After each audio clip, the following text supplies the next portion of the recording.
처음 시댁을 방문했을 때 시어머니는 활짝 웃으며 말씀하셨어요. 이제 우리 딸이 생겼네. 처음엔 감사했어요. 딸처럼 아껴주시겠다는 마음일 거라 믿었거든요. 하지만 그 말은 곧 딸이니까 당연히 해야지로 바뀌었습니다. 명절 아침 아들은 늦잠을 자고 저는 새벽 5시에 일어났습니다. 우리 딸 엄마랑 같이 전 부쳐야지. 그 말에 억지로 웃으며 주방으로 향했죠. 한 번은 피곤해 보이는 저를 보고 남편이 말했어요. 오늘은 쉬게 해줘요, 엄마. 그때 시어머니가 하신 말 아직도 생생합니다. 넌 몰라도 얘는 딸이야. 딸이니까 엄마 도와야지. 저는 남편의 아내이자 이 집의 며느리로 왔는데 왜 저는 이 집의 딸로 살아야 했을까요? 그것도 제게 선택권 없이. 어느 날 친정엄마가 걱정스런 목소리로 물으셨어요. 너 괜찮니? 너답지 않게 요즘 목소리가 많이 가라앉았더라. 엄마, 나 딸이 된 게 아니라 그냥 또 하나의 일꾼이 된 것 같아. 그 말이 목 끝까지 올라왔지만 차마 입 밖에 낼 수 없었어요. 결혼이란 게 새로운 가족이 생기는 거라고 들었어요. 하지만 이건 가족이 아니라 역할이 더해진 느낌이었어요. 명절, 생신, 제사, 김장. 당연히 며느리 몫이 되었고 우리 딸이라는 말은 곧 너는 이래야 해라는 의미가 되었어요. 어느 순간부터 딸이라는 말이 불편해졌습니다. 왜냐하면 그 말 뒤에는 항상 책임과 의무가 따라왔으니까요. 아들처럼 아들과 똑같이 기대와 사랑을 받는 딸이 아니라 집안일, 희생, 순종을 요구받는 딸 역할의 며느리였으니까요. 저는 딸이 아닙니다. 누군가의 아내이고 제 삶을 꾸려가는 하나의 존재입니다. 딸이라고 말하며 자신의 기준을 강요하지 말아주세요. 정말 딸처럼 대해주고 싶다면 제 이야기를 들어주세요. 제 감정을 존중해주세요. 이 집 식구가 되었으니 이제 내일이다가 아니라 고맙다 내가 함께 해줘서라는 말이 더 듣고 싶어요. 며느리라는 자리는 그저 일을 위한 이름이 아니에요. 한 사람의 이름이고 마음이고 가장 조심스러우면서도 애쓰는 위치예요. 저는 며느리지 아들이 낳은 또 다른 딸이 아닙니다. 그리고 그 차이는 생각보다 아주 큽니다.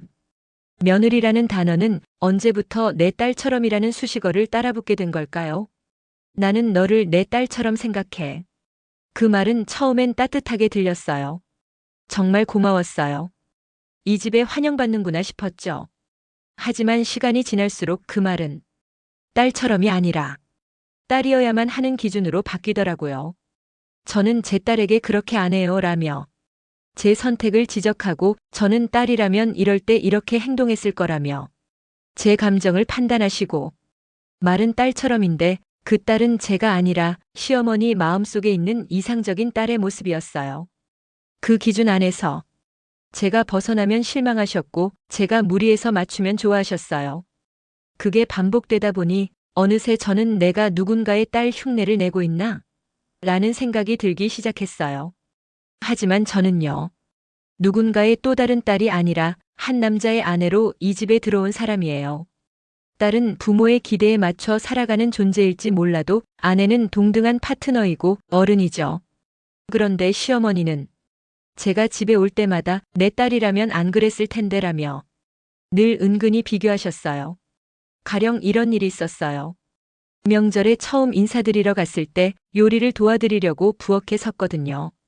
그런데 갑자기 제 손을 보시고는 손톱은 왜 저렇게 칠하고 다녀? 내 딸 같으면 그런 손으로는 음식 못 만지게 해. 그 순간 저는 멈칫했어요. 그냥 제가 준비한 손톱이 아니라 제가 전체가 부정당한 느낌이었거든요. 그 말이 뭐라고 집에 돌아와서 손톱을 다 지우고 한참을 울었어요. 그 이후론 제가 뭘 해도 눈치를 보게 됐어요. 예쁘게 웃으면 우리 딸도 그렇게 웃었으면 좋겠네. 조금 무뚝뚝하게 있으면 딸 같지 않게 서운하다. 그 말들이 칭찬이 아니라 끊임없이 누군가와 비교당하는 기분이었어요. 예비 남편에게 말했어요.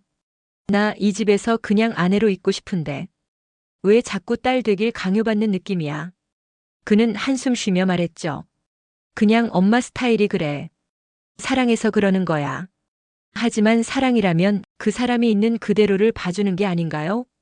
그 사람을 바꿔서 내 기준에 맞추는 건 사랑이 아니라 소유욕 같았어요. 그리고 어느 날 저는 정말 참기 힘든 말을 들었어요.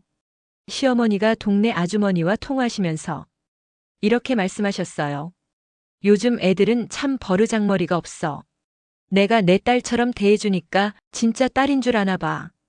그 말에서 알게 됐어요. 아, 그건 사랑이 아니었구나. 그건 경계선 없는 통제였구나. 그날 밤 저는 결심했어요. 앞으로는 딸처럼이 아니라 며느리로 대우받겠다고. 그 말의 의미는 더는 딸의 역할을 대신하지 않겠다는 뜻이에요. 이 집의 성인으로서 스스로의 인격과 판단을 가진 사람으로 대하길 바란다는 뜻이에요. 그렇게 말했을 때 시어머니는 잠시 말이 없으셨어요.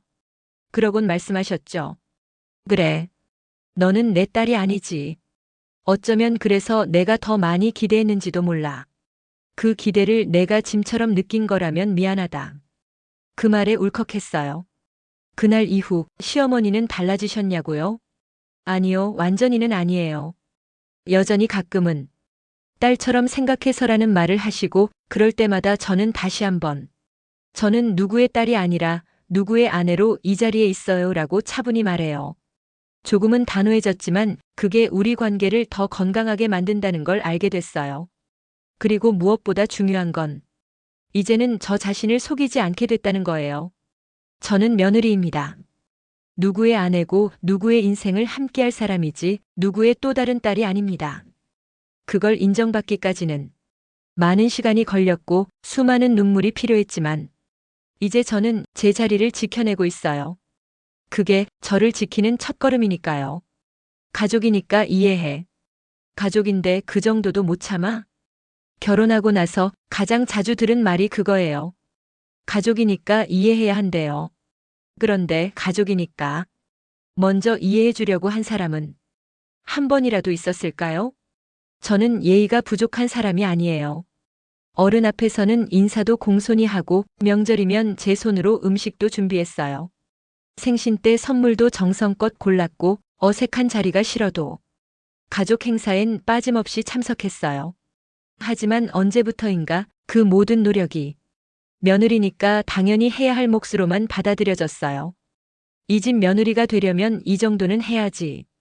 그런 말 앞에서는 제 진심이 아무리 커도 표현이 부족한 사람이 되고 말았어요. 가족이라고 말하면서도 며느리답게 굴어야지라는 기준은 저를 늘 평가하게 만들었어요. 예의와 존중이 일방적인 줄만 알았어요. 내가 어른에게 하는 건 예의고 어른이 나에게 요구하는 건 사랑이라는 이름으로 포장된 무게였죠. 처음엔 그걸 잘 몰랐어요. 나도 가족이 되면 달라지겠지. 시간이 지나면 진심이 통하겠지. 그렇게 믿고 견뎠는데요. 그 시간 속에서 바뀐 건 저의 인내심이었고 점점 작아지는 저 자신이었어요. 우리 가족이 되었으니 이제 내 말도 좀 들어줘야지. 그런 말은 단 한 번도 들은 적이 없어요. 가족이라는 이름은 저에게 늘 해야 할 역할이었지 함께 만들어가는 관계가 아니었어요. 제가 목소리를 내려고 하면 며느리가 말이 너무 많다고 하고 제가 조용히 있으면 요즘 애들은 무례하다고 했어요. 도대체 어디에 맞춰야 하는 걸까요? 예비 남편은 말했어요. 우리 엄마가 그렇게 말한 건 그냥 정이 있어서 그래. 그 말 정말 수백 번 들었어요. 그 정이란 말은 왜 늘 며느리의 침묵 위에만 존재하는 걸까요? 정이 있다면 내 입장도 물어봐 주는 게 맞는 거잖아요. 그게 가족이라는 말 안에 있는 진짜 예의 아닌가요? 가족이라고 해서 함부로 대해도 된다는 법은 없어요. 가족이니까 더 예의를 지켜야 하고 더 존중해야 하고 더 조심해야 하는 거예요. 저는 시댁 식구들을 싫어하지 않아요. 다만 그들 안에서 제가 늘 외부인처럼 느껴질 때 마음이 아플 뿐이에요. 어떤 말도 하기 조심스럽고 한마디 하면 예민한 며느리가 되고 입 다물면 무관심한 며느리가 되는 이 구조가 이제는 너무 벅차요. 며느리는 가족 안에서 늘 눈치를 봐야 하는 사람인가요? 어른 앞에선 고개 숙이고 남편 앞에선 침착해야 하고 내 가족 앞에선 무조건 져줘야 하는 존재인가요? 그게 가족의 무게라면 저는 그 무게가 사랑이 아닌 굴레로 느껴져요. 저는 이제 가족이니까라는 말보다 사람이니까라는 말을 듣고 싶어요. 사람이니까 이해할 수 있고, 사람이니까 감정이 있고, 사람이니까 존중받아야 한다는 말이요. 그렇게 말해주는 가족이 있다면 저는 어떤 어려움도 견뎌낼 수 있을 것 같아요. 하지만 지금은 그 가족이 되기 위해 저 혼자만 애쓰고 있는 느낌이에요. 그래서 저는 요즘 가족이란 뭘까? 라는 질문을 자주 해요. 가족은 태어났기 때문에 묶이는 사이가 아니라 함께 살아가기 위해 선택하고 노력하는 사이라고 저는 믿고 싶어요. 며느리도 가족이 될 수 있어요. 하지만 그건 조건 없는 이해와 배려가 아니라 쌍방의 존중과 대화가 필요해요. 그리고 그게 없다면 그건 그냥 서열 안의 사람일 뿐 진짜 가족은 아닌 것 같아요. 이제 저는 그 무게에서 벗어나려 해요. 억지로 맞추기보다 내 자리를 찾고 나라는 사람을 지키는 가족 안에서 살고 싶어요. 저는 그렇게 한 사람의 아내로, 한 집의 며느리로, 그리고 한 존재로서 무게를 견디는 대신 가치를 만들어가고 싶어요. 나는 늘 상을 차리는 사람이었어요. 생일이든 명절이든 기념일이든 항상 부엌에 먼저 서 있었고 상 위에 음식이 오르기까지 수많은 시간과 정성을 쏟았죠. 하지만 그 밥상 앞에 앉아본 기억은 많지 않아요. 앉는다 해도 늘 조심스러웠고 수저를 드는 손끝에도 눈치가 따라붙었죠. 누가 먼저 먹기 전에 손대지 말 것, 어른의 반찬엔 젓가락을 대지 말 것, 소리 없이 조용히 식사할 것. 그 많은 룰들 속에서 밥을 먹는다는 건 식사가 아니라 시험 같았어요. 그런데 문득 질문이 하나 떠올랐어요. 내가 만든 밥상인데 왜 나는 늘 밖에서 서 있기만 할까? 어릴 땐 엄마가 차려준 밥상에 앉는 게 당연했어요. 하지만 어른이 되고 며느리라는 이름을 얻고 나서 그 밥상은 더 이상 나의 자리가 아니게 되었어요. 먹는 시간도 말하는 순서도 기분도 감정도 모든 게 위의 눈치를 봐야 하는 구조였죠. 정성껏 만든 갈비찜 하나에도 싱겁다, 너무 달다는 평가가 이어졌고 다진 채소 하나에도 요즘 며느리는 칼질도 못하냐는 말이 나왔어요. 그럼에도 저는 다음 명절에도 다시 부엌에 섰어요. 이 집에 정 붙이고 싶어서. 하지만 이제 그 이유가 너무 허무하게 느껴져요. 정을 붙이려면 서로 자격을 따지기보다 마음을 나눠야 하는데 그들은 저에게 정을 바라지만 정작 저를 식구로 앉히진 않아요.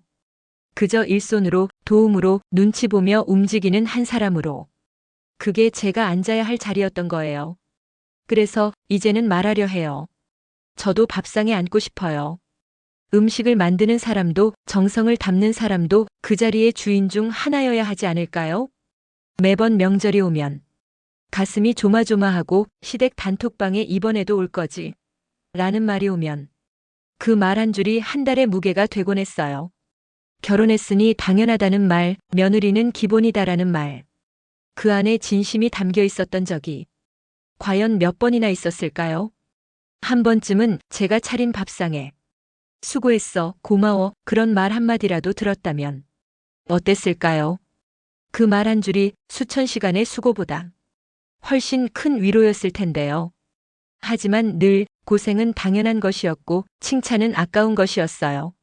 저는 가족의 사랑을 바란 게 아니에요. 그저 사람으로서의 존중을 바랐을 뿐이에요. 밥을 차리는 손끝에 상처가 나고 눈물이 고여도 그게 며느리지라는 말로 묻혀버리는 현실. 이제는 조금씩 그 구조에서 벗어나고 싶어요. 그래서 오늘 작은 결심을 해요. 명절이라고 모두가 모였을 때 저는 부엌 대신 거실에 앉을 거예요. 음식을 하면서도 내 몫의 의자 하나를 꼭 챙겨 놓을 거예요.